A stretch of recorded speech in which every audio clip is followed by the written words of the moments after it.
կողմից պահպանող տեղամասերում սահմանի խախտում նախանշաններ, արտարոց դեպքեր պատահներ տեղի չեն ունեցել։ Զորքի շտաբներ գնդապետ դարձել։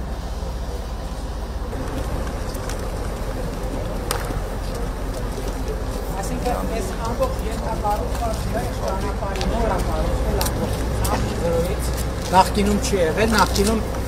ներքևով է։ Հիմա ասենք օրինակ այս հատվածում հիմա ծառայությունը շարունակում առանց սաղավարտների, Դասական սահմանային ծառայության եղանակով երկկողմանի, թե մեր սահմանապահների թե Ադրբեջանի։ առանց զրահաբաճկոն, հա, Այո, սաղավարտ եւ առանց զրահաբաճկոն։ Մենք որոշեցինք, որ հենց դպրոցի երկայնքով, որը գիտեք հատուկ տենց անհանգստության առիթ էր, պատ կառուցել, այս պատը կառուցել, որպեսզի տենց ավելի կոմֆորտ իրավիճակ։ Ապագայում սահմանազատումը արել, սահմանը հստակեցրել։ Ստեղարոց։ Խաղաղության կոնցեպցիայի հայեցակարգի շրջանակներում արվապատի կառուցման առնչությունը չէ։ Այս պատը կառուցվել է մենակ դպրոցի համար։ Այսինքն ուրիշ, հեսա գնանք միջև պատի վեր տեսնենք։ Հիմա տեսեք, ստեղից արդեն սովորական փշալարային վիճակ է։ Սահմանապահները ծառայությունը իրականացնում են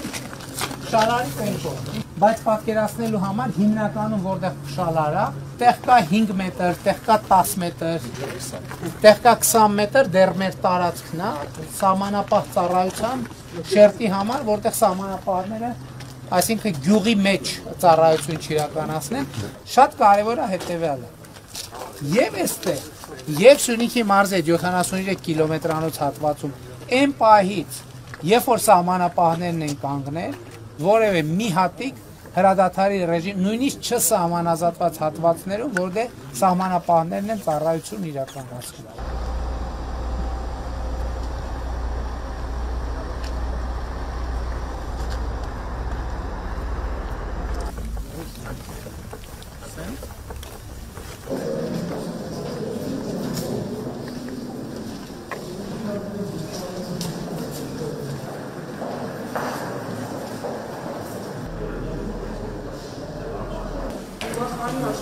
Հիմա 42 բայց առաջկան ավելանում։ Դպրոցի նախատեսվածը մինչև 110 աշակերտի համար։ Եթե հիմա աշակերտներում 50 տուն է կառուցվում։ Դպրոցը ամբողջությամբ կծանրաբեռնվի։ Այս այլմատ լաբորատորիան է հատվածի միակ գույքն է, որ նախկինում օգտագործված է։ Այնտեղ արդեն ինֆորմատիկայի եւ այլն ամբողջ գույքը նորա մեր սկզբունքը հետեւյալն է, նոր դպրոցում 5 գույք պետքա չլինի, չնայած սովորաբար սիրում են մարդիկ իրանց այդ որոշ 5 գույք բերելը, բայց այս 3D-ներից մեկը պետքա մեր կառավարության ծրագրով տրված է, չէ՞ 3D։ Այո, սա կառավարության ծրագրով։ Չէ, սա արմատի։ Հա, այս մեկն է։ մեկը տրված է։ Սա կառավարությանն է, սա արմատի։ Այո։ Ով հիշում եք ֆորմը, ասենք այս ֆիզիկայի լաբորատորիան եւս մեկ 3D printer ունենք այստեղ եւ ամենատարբեր լաբորատոր սարքեր, որը ֆիզիկայի համար օգտագործվում է։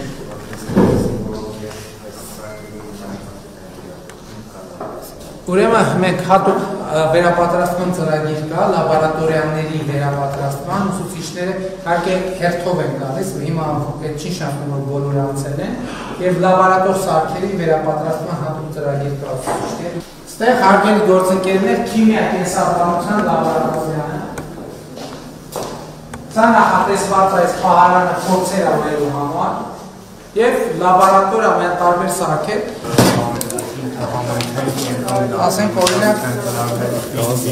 հիմա պիտի ուղղակի մեր սիրելի դպրոցներին համոզենք, որ սա նաև օգտագործեն եւ պահարաններից անեն։ Հիմա սա մեր ամենամեծ մարտահրավերն է։ Ես որ գնում եմ, ասում եմ հանեք, պահարաններից հանեք, բայց ինչպես տեսնում եք, ոչ մի անգամ չի օգտագործվում։ Տեսեք, Իջևանի մեր տանը տենց կար, որ բաժակները բոլորը մեջ տասնյակ տարիներով մնում են, ես գիտեմ, Իջևանում դա հին սովորություն է, նապես չօգտագործել։ Երբ որ պահպավոր հյուրեր են գալիս, հանել են ստան ասել, գիտեք, մենք էլ ունենք, չմտածեք մենակ։ Ուղղակի շատ է ստացել, իմասը։ Շատ է ստացել, դրա համար իմասը օգտագործում։ Բայց նաև մենք բյուջետային ծրագրի մեջ կարևոր է, որ մենք դրել ենք, որ ունենք չի երբ որ մենք դպրոցական էինք, մեր քիմիայի լաբորատորիայում կային նյութեր, որոնք արդեն քարացել են։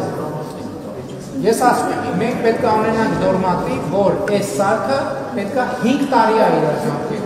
5 տարուց հետո անկախ աշխատում է, չի աշխատում, դպրոցը պետք է նորը ստանա։ Այն հինը պետք է հավաքեն, երկրորդային շուկայում վաճառեն ու հետաքրքիր է։ Այսինքն դպրոցը պետք է օգտագործվի, բայց դպրոցը միշտ պետք է լինի այս վիճակում, որովհետև մենք նորմատիվով պետք է իմանանք 5 տարի մեկ պետք է մարզադահլիճը նոր, չգիտեմ 5-ա թե 7-ա թե 6-ա թե 10-ա, պետք է մենք անընդհատ այս բանը փոխենք, որտեղ չլինի, որ հիմա դպրոց ունենք, ուղղակի սպասում ենք, որ ինքը մաշվի վերջանա, որ դպրոցը պետք է միշտ լինի +-5-10% այս վիճակին երբեք մտնեն, բայց նաև պետք է երեխեքը խաղան։ Այս վերջերս գնացել ենք գյուղի մի դպրոց, որը 6 ամիս առաջ է բացվել, ես հնարավորություն չեմ ունեցել գնալ։ Եկել եմ մտել, մենք բոլոր դպրոցներում ունենք լոգարաններ, իհարկե դպրոցի ծավալից կախված, տեղ-տեղ 3-4, գնացել եմ ուղիղ մտել եմ լոգարան եւ ուղիղ սենց նայում եմ այս բանին։ Եվ կողքից նայում են, թե ինչի եմ նայում, ասում եմ, գիտեք ինչի եմ նայում, ասում են ինչի, ասում եմ, տեսնում եմ, որ դպրոցը 6 ամիս բացվել է, բայց ոչ մի երեխաս թե լոգան չի ընդունել։ Բայց պրոբլեմը էս հարգելի գործընկերներ։ Ես տնօրենին ասում եմ, քանի աշակերտ ունեք, ենթադրենք ասում է 70-80, ասում եմ, աշակերտներից քանիսի տանը ցնցուղ կա։ Ասում եմ, չգիտեմ, ասում եմ 10 հոգի կլինի, որ տանը ցնցուղ չունեն, ասում եմ շատ, ասում եմ 20 կլինեն, ասում եմ շատ, ասում եմ 30 կլինեն, ասում եմ շատ։ Ասում եմ ինչ կլինի, որ երեխեք գան մի հատ ստեղ ցնցուղ ընդունեն, նոր գնան իրանց տուն, դժգոհ կլինեն, ինչ եք փակում դռները եւ խնայում։ Հարգելի գործընկերներ, այն հատվածում բոլոր դպրոցներում մենք ունենք, այսպես ասած, ջերմոցային հատված, որը նախատեսված է բուսաբանության դասերի եւ ջերմոցային բուսաբանության եւ այլնի համար